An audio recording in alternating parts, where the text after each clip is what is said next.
Hello everyone, आज हम discuss करेंगे difference between cash flow statement end fund flow statement.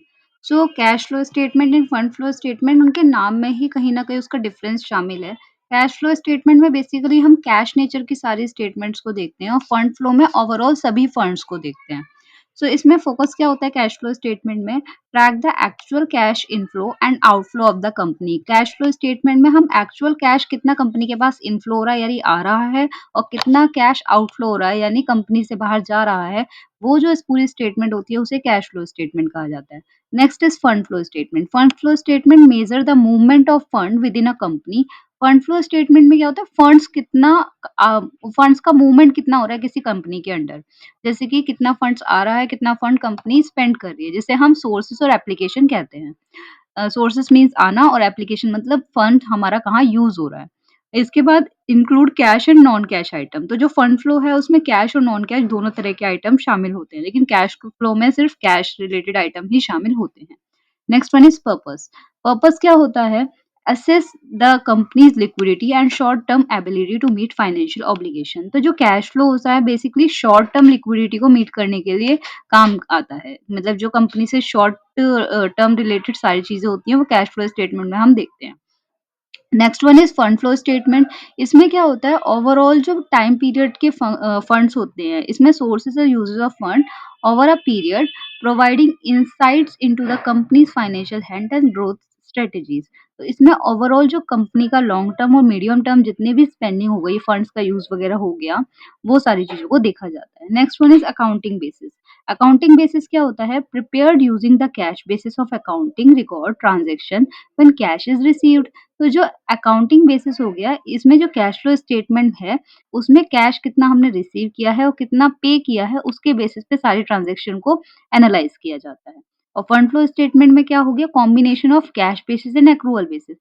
Fund flow statement में cash और accrual यानी कैश और नॉन कैश दोनों तरह की ट्रांज़ैक्शन को देखा जाता है और उन्हीं ट्रांज़ैक्शन को रिकॉर्ड किया जाता है। ठीक है। Next content. कंटेंट क्या होता है? Typically categorise into three solution. तो जो कैश फ्लो स्टेटमेंट होती है बेसिकली वो थ्री सॉल्यूशन के बेसिस पे कैटेगराइज होती है, थ्री सेक्शन के बेसिस पे, सॉरी। तो first one is operating activity, next one is investing activity और third one is financial activity. Operating, investing और फाइनेंसिंग क्या होता है? ऑपरेटिंग में जो कंपनी का मेन बिजनेस है, जो गुड्स का सर्विस का एक्सचेंज कर रहा है, उससे रिलेटेड जो प्रॉफिट कमा रही है या फिर जो स्पेंड कर रही है वो ऑपरेटिंग में आता है। इन्वेस्टिंग में क्या आता है? कंपनी कितना इन्वेस्ट कर रही है, यानी कोई बिल्डिंग खरीद रही है, परचेज कर रही है, सेल कर रही है, तो इन सारी चीज़ों से सारे रिलेटेड एक्टिविटी इन्वेस्टिंग एक्टिविटी में आती है। Third one is financing activity. Financing activity में क्या आता है? कंपनी को फाइनेंस कहाँ से मिल रहा है, यानी जो हमारे डिबेंचर हो गए, इक्विटी शेयर, प्रेफरेंस शेयर, ये सारे हमारे फाइनेंसिंग एक्टिविटीज़ के अंदर आते हैं। फंड फ्लो स्टेटमेंट के अंदर आ गया, can very depend on the creators purpose but might include changes in working capital. तो जो फंड फ्लो स्टेटमेंट होता है वो क्रिएटर के पर्पस से बहुत ज्यादा वेरी किया जा सकता है और इसमें बहुत सारी वर्किंग कैपिटल जो चेंज होती हैं उसमें भी उसे भी यूज किया जाता है। Non cash expenses and adjustment for accruals. तो इसमें नॉन कैश एक्सपेंसेस को भी देखा जाता है और जो एक्रूवल बेसिस पे जो जो एडजस्टमेंट हुई है उसको भी देखा जाता है। Next one is benefits. Benefits क्या होते हैं? Help understand the company's ability to generate cash from its operation and managing its cash flow cycle. तो इसका बेनिफिट क्या होता है? कंपनी की एबिलिटी को देखना कि कंपनी कहाँ-कहाँ से कैश जो है जनरेट कर रही है अपने ऑपरेटिंग साइकिल में, ठीक है? और उसका पूरा कंपनी का कैश फ्लो मैनेज करना, कैश फ्लो साइकिल।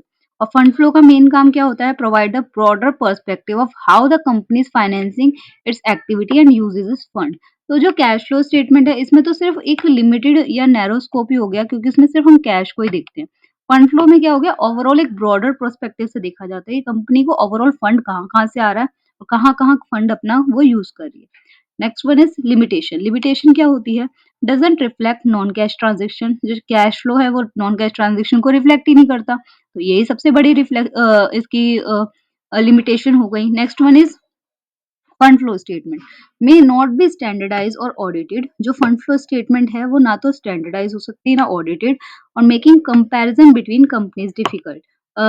जो कंपनी की जो डिफिकल्टी होती है उसको कंपेयर करने में बहुत ज्यादा चीजें मतलब कंपनी को कंपैरिजन करने में बहुत डिफिकल्टी आती है। तो यही इसकी लिमिटेशन हो गई। Differences are fund flow statement is reported on the movement of goods on working capital. तो जो फंड फ्लो स्टेटमेंट होती है वो जो फंड के मूवमेंट होते हैं उस पर ही सारी रिपोर्ट की जाती है, जिसे हम वर्किंग कैपिटल भी कहते हैं, जो कंपनी को शॉर्ट ऑब्लिगेशंस को कंप्लीट करने के लिए मनी की या फिर चीज़ों की ज़रूरत होती है। Next one is fund flow statement explain how working capital is raised and used during a particular. तो फंड फ्लो स्टेटमेंट में ये भी एक्सप्लेन किया जाता है कि कैसे कंपनी की वर्किंग कैपिटल को रेज किया जा सकता है और पूरे पर्टिकुलर पीरियड में किस तरीके से वर्किंग कैपिटल को यूज किया जाता है। The main objective of fund flow statement is to show how the resources have been balanced, mobilised and used. तो जो फंड फ्लो स्टेटमेंट है उसका मेन ऑब्जेक्टिव क्या होता है कि किस तरीके से जो रिसोर्सेज हैं उन्हें बैलेंस किया जाए और उन्हें मोबिलाइज और यूज किया जाए रिसोर्सेज को। ऐसे ही हम अगर कैश फ्लो की तरफ जाएँ तो कैश फ्लो स्टेटमेंट में क्या होता है, सारे सोर्सेज़ जो होते हैं और यूजेस होते हैं वो सिर्फ़ कैश बेसिस पे देखे जाते हैं, जो कि मैं पहले भी एक्सप्लेन कर चुकी हूँ। कैश फ्लो स्टेटमेंट में इनफ्लो और आउटफ्लो देखा जाता है एक पर्टिकुलर पीरियड में कैश का। The main objective of cash flow statement क्या होता है? Changes of to show the causes of changes in cash between two balance sheet date. इसमें ये देखा जाता है कि क्या-क्या जो कैश के चेंजेस के कॉजेस हैं क्या-क्या हैं और पूरी बैलेंस शीट में, टू बैलेंस शीट डेट्स में। नेक्स्ट वन इज़ जो fund flow statement indicate the result of current financial management. Fund flow statement में हमारा जो करंट फाइनेंशियल मैनेजमेंट है उसके सारे रिजल्ट को शो किया जाता है और जो कैश फ्लो स्टेटमेंट है इसमें फैक्टर्स देखे जाते हैं। Indicate the factors contributing to the reduction of cash balance in spite of increase the profit and vice versa। तो इसमें कैश फ्लो स्टेटमेंट में क्या देखा जाता है, फैक्टर्स देखे जाते हैं कि क्या-क्या फैक्टर हैं जिससे हमारा कैश फ्लो रिड्यूस हो रहा है और क्या-क्या चीज़ें हैं जिससे हमारा प्रॉफिट इंक्रीज़ हो सकता है। Next one is in the fund flow statement increase और decrease in working capital is recorded. तो फंड फ्लो स्टेटमेंट में जो वर्किंग कैपिटल किस-किस वजह से इंक्रीज़ हो रही है और किस-किस वजह से डिक्रीज़ हो रही है, वो चीज़ें रिकॉर्ड की जाती है। लेकिन कैश फ्लो स्टेटमेंट में ओनली रिसीप्ट और पेमेंट को ही रिकॉर्ड किया जाता है कि सिर्फ़ क्या कैश रिसीव हुआ है, क्या पेमेंट हुई है। इसमें ओवरऑल देखा जाता है वर्किंग कैपिटल को और इसमें सिर्फ़ कैश को देखा जाता है। In fund flow statement there is no opening and closing balance. जो फंड फ्लो स्टेटमेंट है उसमें कोई ओपनिंग और कोई क्लोजिंग बैलेंस नहीं होता। लेकिन कैश फ्लो स्टेटमेंट जो है उसमें ओपनिंग बैलेंस होता है, ओपनिंग बैलेंस से वो स्टार्ट होती है और जो एंड होती है वो क्लोजिंग बैलेंस से होती है।